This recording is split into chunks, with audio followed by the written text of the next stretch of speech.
नमस्कार मेरे प्यारे विद्यार्थियों, आपका अपना चैनल केस एजुकेशन पॉइंट पर आप लोग का फिर से स्वागत है। तो वैसे विद्यार्थियों जो मैट्रिक बोर्ड परीक्षा 2022 में देने वाले हैं उनके लिए हम लॉकडाउन क्लास लेकर आए हैं फिर से। तो इसका पहला वीडियो हम अपलोड किए थे जीव विज्ञान का ऑब्जेक्टिव प्रश्न, जो कल अपलोड किए हैं। अगर वो नहीं देखे हैं तो नीचे डिस्क्रिप्शन में हम लिंक दे देंगे, वहाँ से आप देख सकते हैं। तो आज हम लेकर आए हैं भौतिकी का यानी फिजिक्स का ऑब्जेक्टिव प्रश्न, वस्तुनिष्ठ प्रश्न लेकर आए हैं। उसमें जो पहला चैप्टर है प्रकाश का प्रवर्तन, उसी के से रिलेटेड हम आपके लिए फिर से 30 प्रश्न लेकर आए हैं, वो भी ऑब्जेक्टिव प्रश्न लेकर आए हैं। तो न्यू पैटर्न पर आधारित जो है एनसीईआरटी पर आधारित है, तो वीडियो को अंत तक जरूर देखेगा। तो चलते हैं, देरी नहीं करते हैं, प्रश्न की ओर चलते हैं। तो देखिए पहला प्रश्न जो दिया गया है आपके स्क्रीन पर लाया गया है कि गोलीय दर्पण के परावर्तन पृष्ठ के वृत्ताकार सीमा रेखा का व्यास को जो है कहलाता है, क्या कहलाता है। आपको ऑब्जेक्टिव में बार बार ये प्रश्न पूछ देता है, बहुत ज़्यादा वीवीआई है, तो वो जो है वीडियो को अंत तक जरूर देखेगा, आपसे रिक्वेस्ट करते हैं। तो पिछले तरह जो है 2021 में जो मेरा वीडियो अपलोड हुआ था वो देखे थे स्टूडेंट, वो अच्छा प्रोत्साहित मिला था। तो फिर से हम आपके लिए लेकर आए हैं। तो लॉकडाउन में जो से विद्यार्थी जो एग्जाम में की क्लास नहीं किए हैं उनके लिए हम ऑब्जेक्टिव जो है और सब्जेक्टिव भी लेकर आएंगे। तो पहला प्रश्न जो दिया गया है, गोलीय दर्पण के परावर्तन पृष्ठ की वृत्ताकार सीमा रेखा व्यास का क्या व्यास जो है क्या कहलाता है। तो प्रश्न नंबर 1 के हो जाएगा आपका ऑप्शन नंबर क्या हो जाएगा, तो डी, यानी कि गोलीय दर्पण का द्वार हो जाएगा, क्या हो जाएगा, गोलीय दर्पण का द्वार हो जाएगा। प्रश्न नंबर चलें 2 में कि दंत विशेषज्ञ किस दर्पण का उपयोग मरीजों के दांतों का बड़ा प्रतिबिंब देखने के लिए करता है। और हम डॉक्टर नहीं जाते हैं, दांत का डॉक्टर नहीं जाता है, तो डॉक्टर को जो है बड़ा जो है करके देखता है, वो कौन सा दर्पण का प्रयोग जो है करता है। तो किसका करता है, तो 2 के ऑप्शन नंबर बी, यानी कि आपतल दर्पण का प्रयोग करता है। कौन दर्पण का करता है, तो आपतल दर्पण का प्रयोग करता है। जो है विशेषज्ञ जो है डॉक्टर विशेषज्ञ जो है दांत को बड़ा देखने में प्रयोग करता है, कौन दर्पण का, तो आपतल दर्पण का प्रयोग करता है। चलिए प्रश्न नंबर उसी तरह तीसरा में दिया गया है कि यदि किसी बिंब का प्रतिबिंब का आवर्धन ऋणात्मक है तो उस प्रतिबिंब की प्रकृति क्या होगी। तो बहुत ही अच्छा प्रश्न है, तो क्या होगा, तो यानी कि 3 के ऑप्शन नंबर ए हो जाएगा, यानी कि वास्तविक और उल्टा हो जाएगा। क्या हो जाएगा, तो वास्तविक और उल्टा हो जाएगा।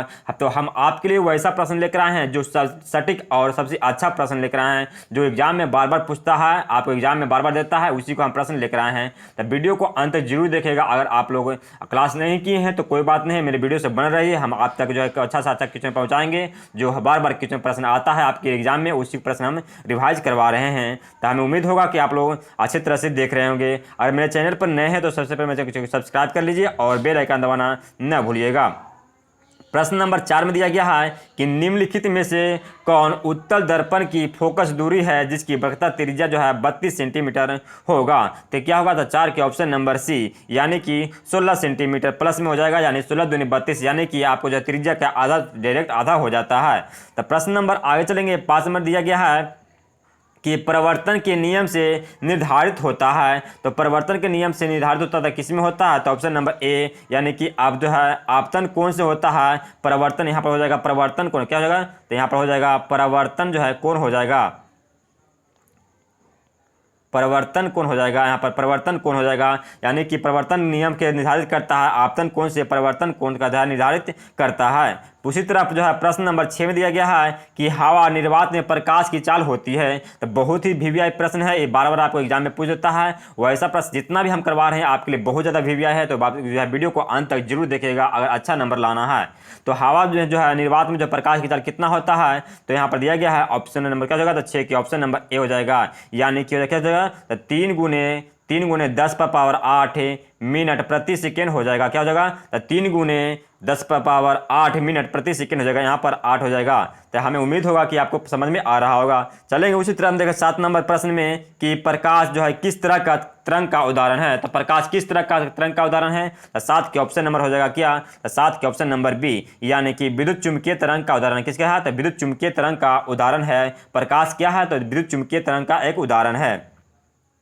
प्रश्न नंबर 8 में दिया गया है कि प्रकाश के परिवर्तन के कुल के जो है कितने नियम होते हैं। ये भी प्रश्न आपको बार बार पूछ देता है एग्जाम में कि प्रकाश के परिवर्तन के कुल कितने नियम होते हैं। तो 8 के ऑप्शन नंबर बी यानी कि 2 नियम होते हैं। चल देखेंगे उसी तरह 9 प्रश्न में कि जो है किस दर्पण में जो है बड़ा प्रतिबिंब बनता है। तो यहाँ पर दर्पण दिया गया है, तो कौन सा दर्पण में जो है बड़ा प्रतिबिंब बनता है, किसमें बनता है। तो आप लोग जानते होंगे जो अवतल दर्पण में जो है बड़ा प्रतिबिंब बनता है। उसी तरह देखें क्वेश्चन नंबर 10 में कि सर्च लाइट का प्रवर्तन सतह होता है। तो क्या होता है, तो सर्च लाइट का प्रवर्तन सतह कैसा होता है। तो 10 के क्वेश्चन नंबर क्या होगा, 10 के प्रश्न में जो है कि 10 के क्वेश्चन में उत्तर हो जाएगा आपको बी, यानी कि सर्च लाइट में प्रवर्तक जो सतह होता है वो होता है हमेशा अवतल होता है। चलिए देखेंगे क्वेश्चन नंबर 11 में कि दाढ़ी बनाने में कौन सा दर्पण उपयुक्त होता है। ये भी क्वेश्चन आपको बार बार पूछ देता है। हमें उम्मीद होगा कि आप लोग इसका प्रश्न को जो है उत्तर आप लोग जानते होंगे। अगर मैट्रिक जो है एग्जाम की जो है तैयारी किए होंगे तो हमें उम्मीद होगा कि प्रश्न आप जानते होंगे। दाढ़ी बनाने में कौन सा दर्पण का प्रयोग किया जाता है, ये बहुत अच्छा प्रश्न है। तो 11 का ऑप्शन नंबर सी यानी कि अवतल दर्पण का प्रयोग किया जाता है। प्रश्न नंबर देखेंगे हम 12 में कि किस दर्पण में केवल आभासी प्रतिबिंब बनता है। तो बहुत ही अच्छा प्रश्न है। तो किस दर्पण में जो है आभासी प्रतिबिंब बनता है, आपको किस में बनता है। तो 12 की ऑप्शन नंबर हो जाएगा डी। क्या हो जाएगा, तो 12 की ऑप्शन नंबर हो जाएगा डी, यानी कि समतल तथा उत्तल दर्पण में आभासी प्रतिबिंब बनता है।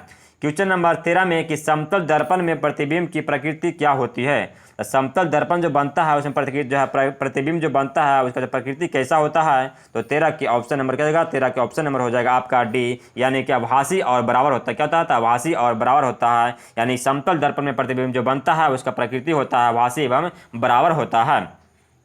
क्वेश्चन नंबर 14 दिया गया है आपके लिए कि गोलीय दर्पण क्या है। गोलीय दर्पण की फोकस दूरी उसकी त्रिज्या जो है वक्रता त्रिज्या क्या कहलाती है, यानी कि फोकस जो है गोलीय दर्पण के जो है फोकस दूरी होता है उसकी वक्रता का जो त्रिज्या जो होता है वो क्या होता है। 14 के ऑप्शन नंबर ए यानी कि आधी होती है। क्या होती है, आधी होती है। क्वेश्चन नंबर 15 में कि किसी वस्तु का आवर्धित काल्पनिक प्रतिबिंब बनता है। ये अच्छा प्रश्न, बहुत अच्छा प्रश्न है। ये बार बार क्वेश्चन आपको पूछ देता है कि किसी वस्तु का आवर्धित जो है काल्पनिक जो प्रतिबिंब बनता है वो कैसा बनता है। तो अवतल दर्पण बनता है। किससे बनता है, तो अवतल दर्पण से बनता है। चलिए उसी तरह देखेंगे क्वेश्चन नंबर 16 में आपको दिया गया है कि एक उत्तल दर्पण में पना प्रतिबिंब हमेशा क्या होगा। तो एक उत्तल दर्पण में जो पना प्रतिबिंब जो बनता है वो कैसा हमेशा कैसा रहता है। तो 16 के ऑप्शन नंबर क्या होगा, 16 के ऑप्शन नंबर हो जाएगा आपको बी, यानी कि वास्तविक क्या होगा, वास्तविक। देखिए यहाँ पर एक जो इसमें हम बता रहे हैं आपको कि एक उत्तल दर्पण जो है उसका उत्तल दर्पण जो प्रतिबिंब बनता है हमेशा वो कैसा बनता है। तो उत्तल दर्पण हमेशा प्रतिबिंब सीधा भी बनता है, आभासी भी बनता है और छोटा भी बनता है। हम लोग जान सकते हैं वास्तविक बनता है और सीधा आभासी और छोटा बनता है। चलिए उसी तरह देखेंगे हम क्वेश्चन नंबर 17 में कि ईंट है। तो ईंट यानी कि जो है ईंट के जो से घर बनाते हैं हम लोग जो है ईंट है। तो ईंट जो है क्या है आप लोग जानते होंगे। आप लोग हमें उम्मीद होगा कि आप लोग पढ़े होंगे। तो आप लोग जानते होंगे कि ईंट क्या है, पारदर्शी पदार्थ है या जो है अपारदर्शी पदार्थ है या प्रभासी पदार्थ है या इनमें से कोई नहीं। तो क्या होगा 17 के ऑप्शन नंबर बी, यानी कि अपारदर्शी पदार्थ। क्या है, अपारदर्शी, यानी कि इपार से ऊपर से हम ईंट में नहीं देख सकते हैं। चलिए देखेंगे 18 नंबर प्रश्न में कि हमारी आँख जो देख सकती है वह वस्तुएं होती है। तो कौन सा वस्तुएं होती है। तो 18 क्या हो जाएगा, 18 की आप लोग जानते होंगे ऑप्शन नंबर सी, यानी दीप्त या प्रदीप्त होते हैं। क्या होता है, दीप्त और प्रतिदीप्त जो है प्रदीप्त दोनों होता है। प्रश्न नंबर देखेंगे 19 में कि एक मनुष्य समतल दर्पण की ओर 3 मीटर प्रति सेकेंड की चाल आ रही है। मनुष्य को दर्पण में अपना प्रतिबिंब किस चाल से आता हुआ प्रतीत बनेगा। ये भी बहुत अच्छा वीवीआई प्रश्न है, आपको बार बार क्वेश्चन पूछ देता है और स्टूडेंट इसमें फंस जाता है कि एक मनुष्य जो है समतल दर्पण की ओर 3 किलोमीटर प्रति सेकेंड से जो है चल कर आ रही है। तो मनुष्य को दर्पण में अपना प्रतिबिंब जो बनता है उसको आने की चाल के जो है प्रतिबिंब कैसा होगा, यानी किस तरह से वो चलेगा। तो सीधे क्या हो जाएगा, तो 19 के यानी कि सीधे उसका दोगुना दिखाई देगा, यानी कि ऑप्शन नंबर सी, यानी 6 किलोमीटर प्रति सेकेंड दिखाई देगा। चलिए देखेंगे हम 20 में कि संयोगी जो है फोकस संभव है केवल किस में है। तो किस में है, तो आपको ऑप्शन नंबर बी, यानी कि अवतल दर्पण में संयोगी फोकस संभव आपको देखने के लिए मिलेगा। चलिए क्वेश्चन नंबर 21 में दिया गया है कि एक उत्तल दर्पण की फोकस दूरी 20 सेंटीमीटर है, तो इसकी वक्रता त्रिज्या क्या होगी। ये भी क्वेश्चन आपको बार बार पूछ देता है। आपको बहुत अच्छा प्रश्न है, जितना भी प्रश्न आपके लिए करवा रहे हैं तो बहुत अच्छा करवा रहे हैं, और हमें उम्मीद होगा कि आप लोग अच्छी तरह से देख रहे हैं। तो आप लोग अभी तक वीडियो को लाइक नहीं किए तो वीडियो को लाइक जरूर कीजिएगा। आप वीडियो को आपसे रिक्वेस्ट करते हैं कि आपके आसपास जितने भी विद्यार्थी, आप लोग जितने भी दोस्त हैं, आपको पढ़ने वाले हैं, 10th क्लास में पढ़ रहे हैं, उन्हें जो है वीडियो जो है शेयर जरूर कीजिएगा। तो क्या होगा तो इसके ऑप्शन नंबर एक, उत्तल जो है दर्पण की फोकस दूरी 20 सेंटीमीटर है, तो इसकी वक्रता त्रिज्या क्या होगी। तो क्या इसकी ऑप्शन नंबर डी, यानी कि सीधे 2 गुना हो जाएगा। क्या हो जाएगा, सीधे 2 गुना हो जाएगा। चलिए देखेंगे हम क्वेश्चन नंबर 22 में कि यदि किसी वस्तु को एक दर्पण के सामने निकट रखने पर प्रतिबिंब सीधे बने किंतु दूर रखने पर उल्टा प्रतिबिंब बने तो वह दर्पण क्या हो जाएगा। फिर से देखिए, यहाँ पर दिया गया है कि यदि किसी वस्तु को एक दर्पण के सामने निकट रखने पर प्रतिबिंब सीधा बने किंतु दूर रखने पर उल्टा प्रतिबिंब बने तो यह दर्पण कौन सा दर्पण कहलाएगा। तो 22 के ऑप्शन नंबर बी, यानी कि अवतल दर्पण कहलाएगा। क्या कहलाएगा, तो अवतल दर्पण कहलाएगा। क्वेश्चन नंबर 23 में दिया गया है कि किसी दर्पण के सामने आप चाहे जितनी दूरी खड़ा हो, आपका प्रतिबिंब सीधा ही बनता है, संभवतः कौन सा दर्पण रहता है। ये भी क्वेश्चन बहुत अच्छा है और बार बार क्वेश्चन पूछा जाता है कि अगर किसी दर्पण को सामने हम अगर खड़ा होते हैं तो उसका जो प्रतिबिंब सीधा बनता है, वो कौन सा दर्पण कहलाएगा। तो क्या कहलाएगा, तो आप लोग जानते होंगे, यानी कि समतल दर्पण या उत्तल दर्पण कहलाएगा। क्या कहते, तो समतल दर्पण या उत्तल दर्पण कहलाएगा। क्वेश्चन नंबर 24 में कि यदि किसी वस्तु को एक दर्पण के सम्मुख किसी भी दूरी पर रखने से उस वस्तु का प्रतिबिंब सदैव सीधा और छोटा बनता है तो वह दर्पण क्या होगा। फिर से देखना है कि यदि किसी वस्तु को एक दर्पण के सम्मुख किसी भी दूरी पर रखने से उस वस्तु का प्रतिबिंब सदैव सीधा और छोटा बनता है, वह दर्पण क्या कहलाता है। तो 24 के ऑप्शन नंबर बी, यानी कि उत्तल दर्पण कहलाता है। क्या कहलाता है, तो उत्तल दर्पण कहलाता है। क्वेश्चन नंबर 25 में दिया गया है कि उत्तल दर्पण से प्रतिबिंब जो सदैव बनता है वो क्या बनता है। तो 25 के ऑप्शन नंबर सी, यानी ध्रुव तथा फोकस के बीच बनता है। क्या बनता है, तो उत्तल दर्पण जो प्रतिबिंब सदैव बनता है वो कहाँ पर बनता है, ध्रुव और फोकस के बीच बनता है। क्वेश्चन नंबर देखेंगे 26 में दिया गया है कि किसी वस्तु को हम तभी देख पाते हैं जब वह वस्तु का प्रकाश जब वो वस्तु का जो है प्रकाश जो है परिवर्तित हो रहता है, यानी कि ऑप्शन नंबर बी, यानी परिवर्तित रहता है। किसी वस्तु को हम तभी देख पाते हैं जब वह वस्तु प्रकाश को परिवर्तित करे। उसी तरह देखेंगे हम 27 में क्वेश्चन नंबर दिया गया है कि किसी दर्पण में वास्तविक प्रतिबिंब नहीं बन सकता है। तो यहाँ पर 4 ऑप्शन दिया गया है कि कौन सा दर्पण में जो है वास्तविक जो प्रतिबिंब नहीं बनता है। तो 27 के ऑप्शन नंबर ए, यानी कि समतल दर्पण में जो है आपको वास्तविक प्रतिबिंब नहीं बनता है।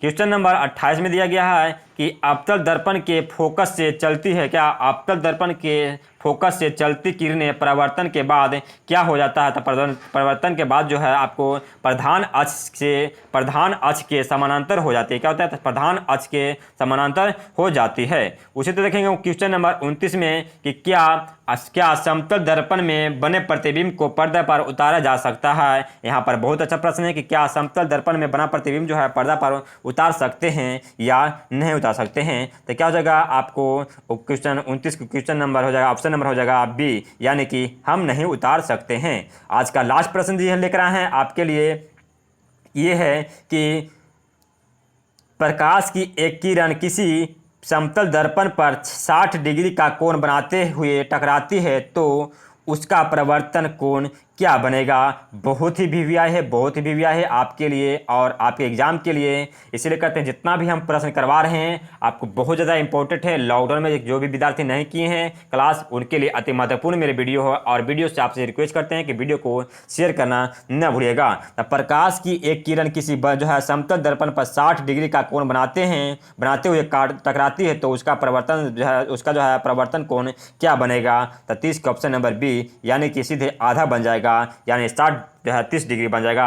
तो आपसे एक रिक्वेस्ट करते हैं, आप लोग जितना भी विद्यार्थी देख रहे होंगे इस वीडियो को, तो आप लोग से एक ही रिक्वेस्ट करते हैं कि अगर आप इस वीडियो को देख रहे हैं तो आपसे एक प्रश्न, अगर 10th क्लास में आपसे पढ़ रहे हैं तो हमें उम्मीद होगा कि आपको जो है 90% स्टूडेंट को जो है आपको एक क्वेश्चन पता होगा कि दर्पण का सूत्र क्या होता है। अगर आप लोग जानते होंगे तो नीचे जो है कमेंट बॉक्स में हमें जो है कमेंट करके जरूर बताइएगा, कमेंट जो है करके जो है जरूर लिखिएगा कि आप दर्पण का सूत्र क्या होता है। दर्पण का सूत्र जरूर आप जो है कमेंट कीजिएगा। तो हमें उम्मीद होगा कि वीडियो को जो है अंत तक जो देखे होंगे, तो हमें उम्मीद होगा कि वीडियो आपको समझ में आ रहा होगा। तो आपसे क्यों रिक्वेस्ट करते हैं कि मेरे चैनल पर नए हैं तो सबसे पहले चैनल को सब्सक्राइब कर लीजिए और बेल आइकन दबाना न भूलिएगा, जिससे नया जो वीडियो अपलोड करे वो सबसे पहले आप तक पहुँचे। और आपके आसपास जितने भी दोस्त हैं और पड़ोसी हैं जो भी 10th क्लास के 2022 के एग्जाम की तैयारी कर रहे हैं, उनके लिए अति महत्वपूर्ण वीडियो है, तो वीडियो को उनके पास जरूर शेयर कीजिएगा। तो चलते हैं, अगर जिस पर वीडियो आप लोग को चाहिए उस नीचे कमेंट बॉक्स में मुझे कमेंट करके जरूर बताइएगा, उसी पर